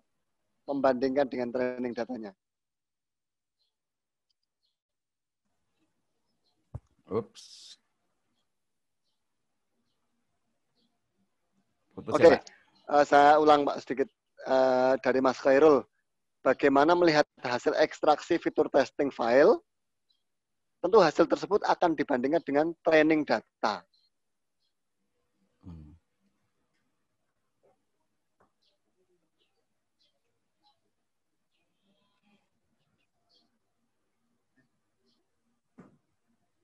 Waduh. Halo Pak? Ya. Mungkin saya bisa nangkap sedikit maksudnya. Jadi sebenarnya kalau data training itu sudah di-compile, sudah dilakukan selesai training, maka wujudnya itu sudah menjadi satu matriks besar yang nyampur. Jadi sudah tidak terlihat lagi komponen per komponen. Jadi sudah nyampur gitu. Jadi dalam bentuk parameter-parameter yang banyak sekali yang sudah tidak memperlihatkan komponen per komponen. Memang ada beberapa kompilasi wajah itu yang masih mempreserve data aslinya, tapi secara umum itu sudah umum. Nah, kalau mau lihat hasil ekstraksi data ya di print aja di programnya, karena itu matriks biasa, isinya angka semua, angka biasa. Dan mungkin tidak terlalu bisa dipelajari secara visual kalau tidak diolah lebih lanjut. Jadi mungkin perlu bantuan modul-modul visualisasi data. Oke, kemudian ini ada pertanyaan dari Mas Danar. Dia bilang generasi X, berarti Pak ini, Pak Danar. Itu dia bilang gini, bagaimana mengaplikasikan konsep AI di instansi pemerintah? Karena sulit meninggalkan tatap muka dengan customer, Pak. Nah, itu Pak. Ini yang seperti maunya Pak Presiden itu, Pak. Enggak, meninggalkan kebiasaan tatap muka customer itu sebenarnya bukan masalah AI, itu masalah teknik pemerintahan saja. Saya ingat dulu awal-awal sekolah di Kanada, meninggalkan kontak langsung dengan masyarakat itu sudah menjadi semacam dicanangkan di sistem pemerintahannya. Sehingga pada waktu itu, meskipun belum ada jaringan komputer yang meluas di masyarakat, pemerintah sudah mencoba menghilangkan segala bentuk kontak langsung pejabat, petugas dengan masyarakat.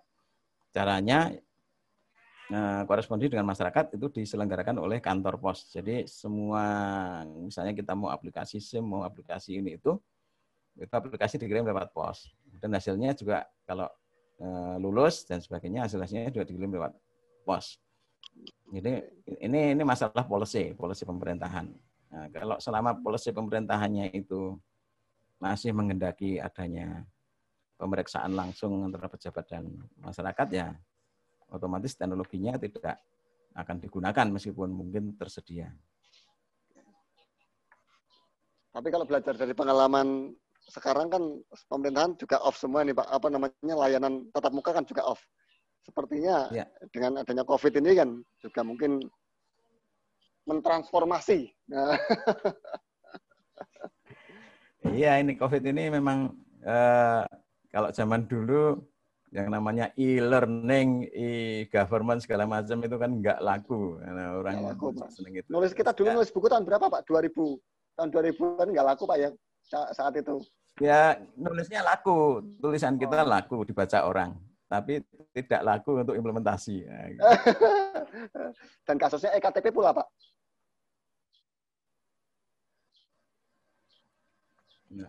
Ya. Waktu nulis dulu kan kasusnya EKTP. Kasus masalahnya baru sekarang, Pak. Masuk penjara. Iya, betul. EKTP agak ruwet meskipun konon petingginya juga sudah masuk penjara.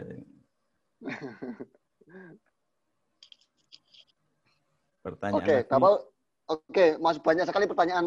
Pak Pras masih bersedia untuk menjawab lagi? Jam berapa ini? Oh, masih Ini setengah jam. jam, oke, Tadi kan dijadwal sampai jam 12. siap. Masih, kalau agak slow nggak apa-apa Pak, karena memang ini puasa, jadi. Ada pertanyaan begini Pak. Pak Pras, ini dari Pak Agus Sugiono Magelang. Demo mikroekspresi tadi sangat menarik, dan yang jadi pertanyaan saya, apakah AI bisa dimanipulasi? Wah, AI dimanipulasi lagi nih Pak. Misalnya wajah yang kita pasang gembira, tetapi keadaan real kita sebaliknya. Jadi ini Pak, mau manipulasi lagi. Yang kedua, apakah AI kedepannya akan bisa bekerja tanpa dataset dan hanya melihat sekilas seperti teknologi YOLO, you only live live once pada real time object detection. Nah, itu Pak. Pertanyaan dari Pak Agus Sugiono. Wah, ini ada satu hal yang barangkali perlu kita renungi. Ini slow aja ya sekarang ya, agak-agak slow ya saya Slow aja, ngomongnya. Pak.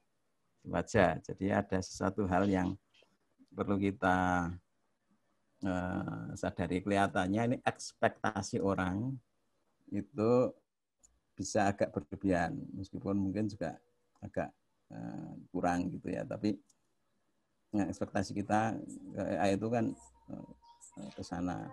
Nah, tadi kan contoh misalnya, saya barusan demokan bahwa deteksi wajah yang mengambil video langsung ke orang itu, ternyata kalau dikasih di depannya pakai foto, dia ngambil juga data itu. Jadi kan berarti kita perlu menerapkan trik-trik untuk mengenali perbedaan antara video orang secara langsung dan ya, dari foto. Nah, itu biasanya diakomodir dengan kamera yang dilengkapi dengan fitur bisa mengukur jarak. Jadi jarak dari kamera ke objek yang dideteksi, sehingga kalau hanya foto nanti hidungnya jadi tidak terukur mancung gitu, hidungnya harus ke depan dan sebagainya. Jadi selain penampakan juga jarak dari titik-titik objeknya. Ya, ini juga bisa mengurangi bisa membantu memverifikasi. Itu salah satunya. Nah, kemudian kalau masalah manipulasi ya biasalah. Kalau saya sekarang malah yang agak khawatir itu pemanfaatan teknik yang mereka nyebutnya deepfake. Jadi teknik menggunakan AI untuk membangun wajah orang yang ngomong sesuatu. Bayangkan kalau kita manfaatkan itu untuk meng-create wajah presiden ngomong sesuatu yang sebenarnya tidak pernah dia ngomongkan. Ini mungkin sangat berbahaya. Ini perlu kita pikirkan bersama bagaimana mencegahnya. Ya, tapi saya kira sama seperti virus dan antivirus gitu. Biasanya memang virusnya ada dulu, baru kita bisa meng-create antivirusnya. Nah, kelihatannya juga masalah crime, kriminalitas yang berbasis AI juga itu mungkin kreativitas penjahatnya itu selalu selangkah di depan kreativitas penegak hukumnya, sehingga harus terjadi dulu baru dipikirkan bagaimana mencegahnya. Nah, ini juga problem kita bersama. Memang ada teknik-teknik keamanan yang mengantisipasi, tapi tidak selalu. Itu Pak. Oke Pak. Pak Pras, ini ada Pak Rakenanya nih Pak. RRS, Raira Kestiawan. AI untuk kuliner kira-kira enak banget, enak sekali, enak tidak enak. Apakah bisa pakai sensor kamera atau pakai sensor pengendus? Nah, itu langsung aja kita Pak. Kalau siang-siang kayak gini lebih tajam Pak.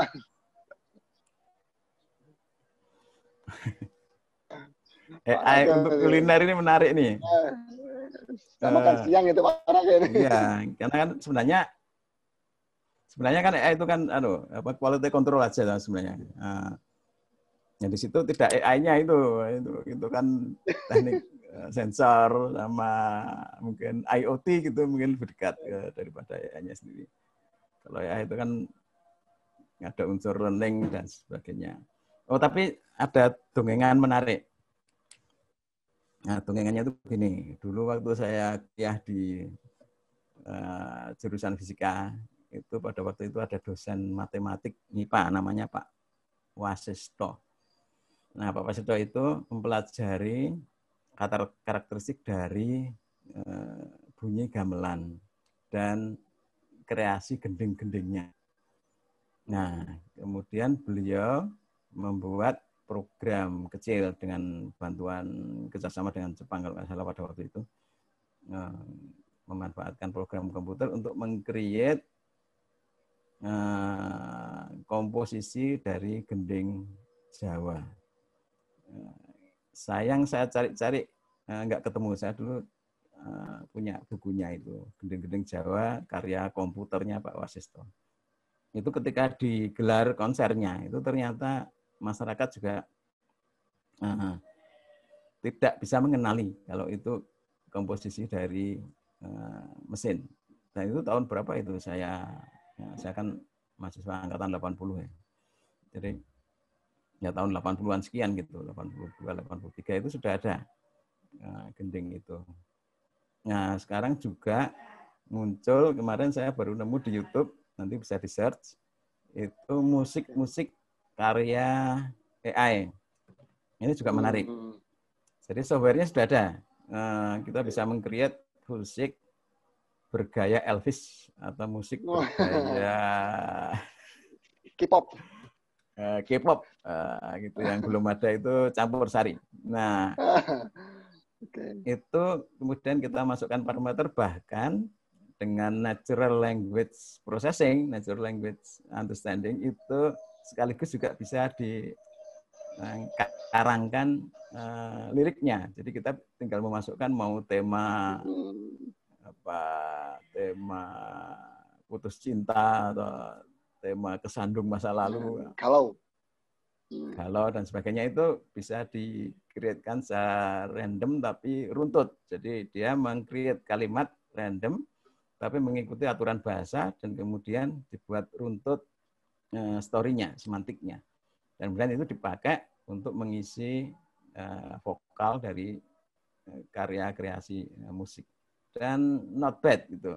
Artinya kalau saya baca komen-komennya dari musik YouTube itu semua mengapresiasi, oh ya ini benar, ini musiknya Elton John, oh ya ini musiknya Mariah Carey, nah gitu.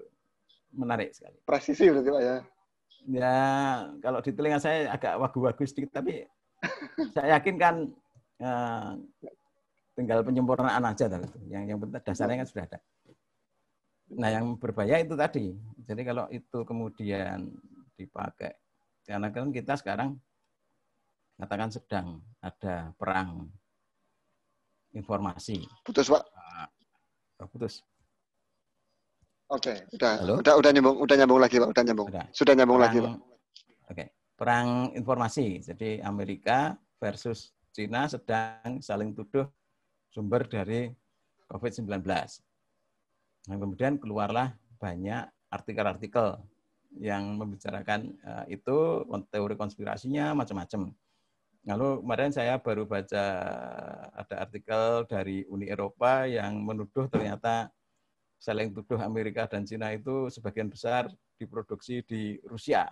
Nah, ini kan jadi semakin menarik gitu.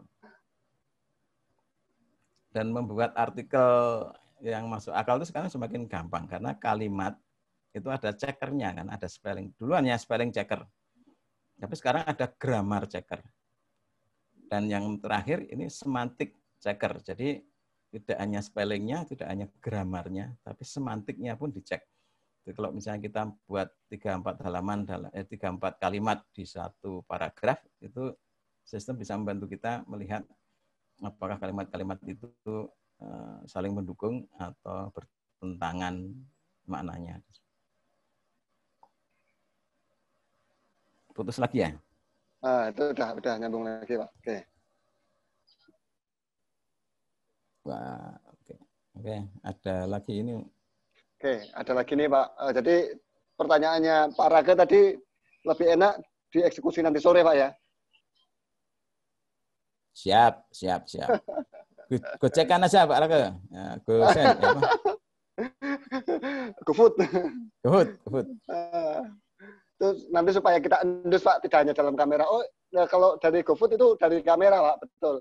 Kamera kemudian kita nanti barangnya datang di endus kita real. Jadi Iya. Oke, Pak, ada pertanyaan dari Yus satu, Pak Pras, bagaimana etika menggunakan data di AI?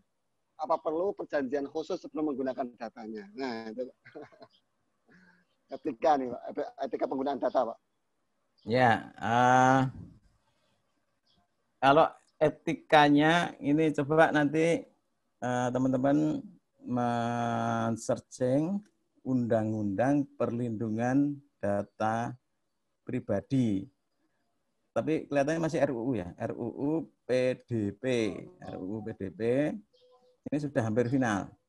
Saya kira dalam waktu dekat akan diundangkan, tapi masih ada beberapa pasal yang tidak disukai Google, sedang dinego gitu untuk diubah sedikit.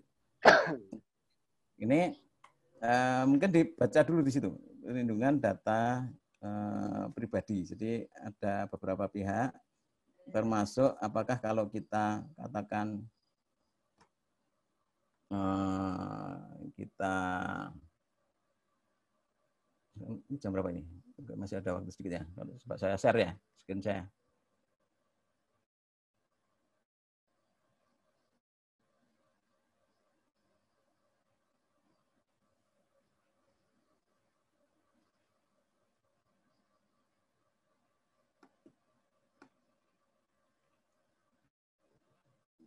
Nah, search gitu ya. Kelihatan nggak Pak? Kelihatan. Betul? Aman. Kelihatan, Pak. Saya share. Oke, kelihatan. Kelihatan, Pak.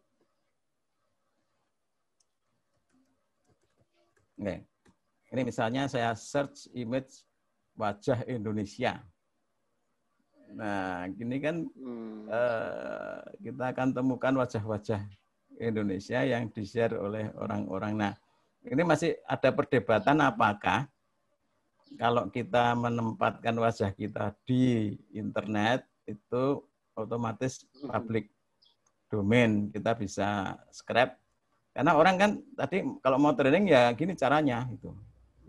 Diambil, kemudian tadi gunakan track memotong wajah tadi itu, dipotong-potong, dikumpul-kumpulkan begitu saja.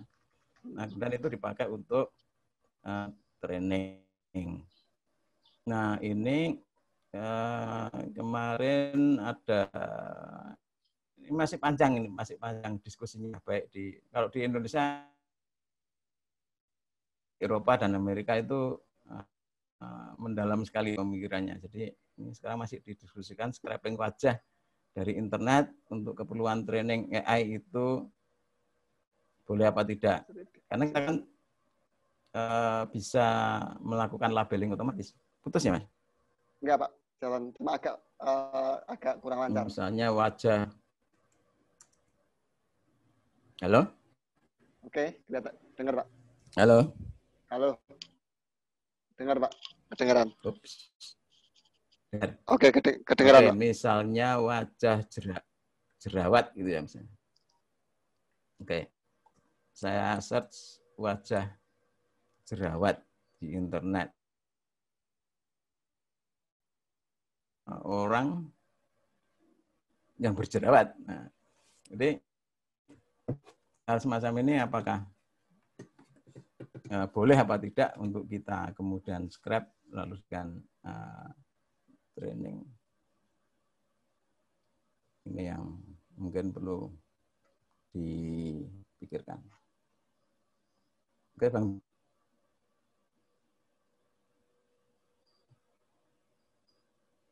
Ya, Pak. Oke, Pak.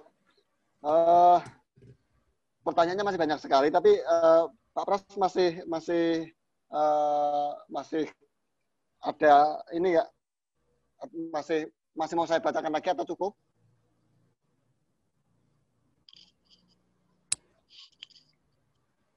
Oh, oke, saya kira cukup ya ini kelihatannya ya. Oke, Cukup ya. melelahkan ini. Hampir 2 jam setengah.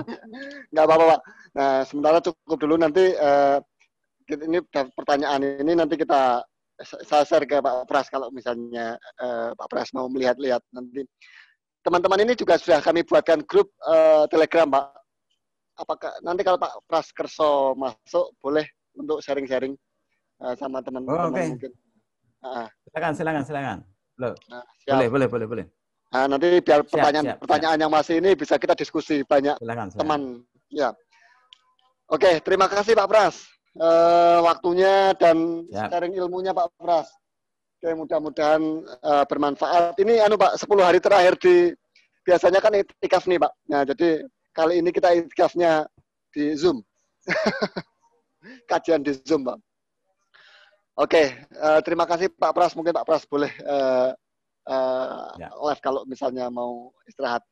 Buat teman-teman yang lain, buat teman-teman semuanya, oke, tadi ada pertanyaan, apakah AI mulai bisa dipelajari di SMK? Di praksis ada, nggak usah nunggu SMK. Kalau misalnya mau belajar di praksis juga bisa tuh bareng-bareng di sini. Ya, teman-teman ada kalau mau belajar AI. Cuma mungkin kalau kita masuk di praksis, kalau mau ke konsentrasi ke AI, harus punya basic coding dulu. Itu di Python. Nanti kalau Python sudah dapat, baru boleh masuk ke kelas AI. Tapi kalau belum pernah punya background Python, kita belum boleh masuk ke situ. Kira-kira itu satu. Yang kedua, hari Senin nanti ada lagi kita kelas machine learning ya, data science. Oke, sebentar saya buka judulnya. Nanti saya share. Saya buka judulnya. Oke. Hari Senin itu kita judulnya adalah tree-based classifier. Nah, random forest, ada boost, gradient boosting, XGBoost. Nah, itu ya. Itu hari Senin. Nanti pematerinya Dr. Syarif Hidayat, Eskom MIT. Dari data science-nya UII. Beliau adalah dosen UII. Oke. Nanti hari Senin sama jam 10 sampai jam 12. Nanti saya share ke grup Telegram ya teman-teman untuk itu. Ketiga, informasi barangkali teman-teman praksis teman-teman yang pengen bootcamp, pengen belajar detail Python, pengen belajar AI, atau mungkin saya pengen belajar Java atau pengen belajar front end, itu silahkan bisa daftar di Praksis. Follow IG-nya Praksis, @praksisacademy gitu ya. Nah, nanti di sana ada pendaftaran, silahkan. Gratis, nggak ada bayar-membayar. Nggak perlu kartu-kartu juga, aman. Cuman satu, di Praksis ini tidak ada sertifikat, teman-teman semua, kami kasih tahu dari awal. Baik sertifikat maupun sertifikat fisik, apalagi. Tidak ada sertifikat. Jadi kalau kita pengen ke Praksis itu benar-benar pengen belajar. Kalau nyari sertifikat, bukan di Praksis. Praksis tidak mengeluarkan sertifikat. Jadi gitu ya, teman-teman, supaya ini menjawab dari kemarin banyak nih pertanyaan. Dapat sertifikat nggak? Dapat sertifikat nggak? Saya bilang tidak, kan gitu. Kalau mau belajar silahkan ke Praksis, tapi kalau nyari sertifikat silahkan ke tempat lain. Itu kira-kira gitu ya. Nah, silahkan ikut kelas Python, sudah mulai sih kemarin, cuma nggak apa-apa, nanti kalau misalnya tertarik, ikut follow IG-nya Praksis, nanti di sana ada link pendaftarannya, gitu ya. IG-nya @praksisacademy. Nah, atau nanti di Padepokan Rasa juga bisa di-share informasinya. Gitu ya teman-teman. Oke, itu saja dari kita. Mudah-mudahan di 10 hari terakhir Ramadan ini kita masih bisa berkajian seperti ini. Mudah-mudahan masih ada manfaat, masih ada jadwal. Oh ya, besok ini kita masih punya jadwal hari Minggu itu Java. Kalau ingin belajar Java, besok ada belajar Java jam 10. Gitu ya. Informasinya juga ada di IG. Silakan. ada Java, hari Senin pagi itu kita belajar random forest, machine learning. Nanti sorenya ada belajar desain, itu untuk orang-orang desain. Selasa ada belajar DevOps. Oke. Yang nanti belum daftar DevOps, karena ini kan nanti pasti akan gimana harus implementasi ke ke cloud, kan gitu ya, ke server. Nah, tadi pertanyaan AI bagaimana training dan sebagainya, Pak Pras tadi menyampaikan ada misalnya ronsen dan sebagainya.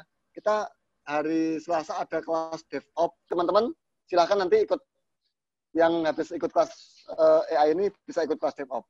Gratis semua. Semua yang kita share di Praksis dan ASA ini semua gratis, teman-teman. Silahkan. Tinggal kita sama-sama serius untuk belajar. Cuma jangan nanya ada sertifikat atau tidak, nggak ada. Itu aja ya, teman-teman semua. Karena waktu sudah menunjukkan 11.56, saya kira cukup dulu. Mohon maaf kalau ada mohon maaf kalau banyak kesalahan, kekurangan, kehilafan, kata-kata yang mungkin terlalu pedes gitu ya. Ya begitulah adanya. Jadi ya mohon dimaklumi. Ini dari Praksis di Bimo Martani. Ya, Praksis itu di mana nih? Di Bimo Martani kita. Ini di sini kalau yang mau bootcamp di sini. Oke. Nah, kita punya bootcamp kalau tidak COVID itu full day di sini 3 bulan. Sekarang selama pandemi COVID ini kita full online. Kira-kira gitu. Terima kasih. Assalamualaikum warahmatullahi wabarakatuh. Selamat siang. Dadah.